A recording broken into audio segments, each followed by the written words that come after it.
Bismillahirrahmanirrahim. السلام علیکم ورحمۃ اللہ وبرکاتہ۔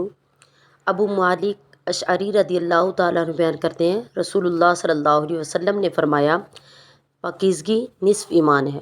الحمدللہ میزان کو بھر دیتا ہے، سبحان اللہ یا الحمدللہ دونوں یا ان میں سے ہر ایک کلمہ زمین و آسمان کے مابین کو بھر دیتا ہے۔ نماز نور ہے، صدقہ برہان ہے، صبر ضیاء ہے، اور قرآن تیرے حق میں یا تیرے خلاف دلیل ہوگا۔ ہر آدمی صبح کے وقت اپنے نفس کا سودا کرتا ہے، بس وہ اسے آزاد کرا دیتا ہے یا ہلاک کرا دیتا ہے۔ مشکوٰۃ المصابیح حدیث نمبر 281۔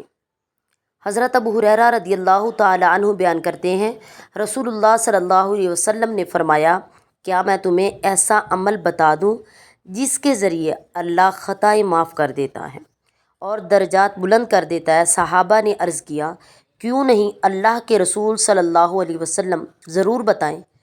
آپ صلی اللہ علیہ وسلم نے فرمایا، ناگواری کے باوجود مکمل طور پر وضو کرنا، مساجد کی طرف زیادہ قدم چل کر جانا، اور نماز کے بعد دوسری نماز کا انتظار کرنا، یہی سرحدی چھاؤنی کی حفاظت ہے۔ مشکوٰۃ المصابیح حدیث نمبر 282۔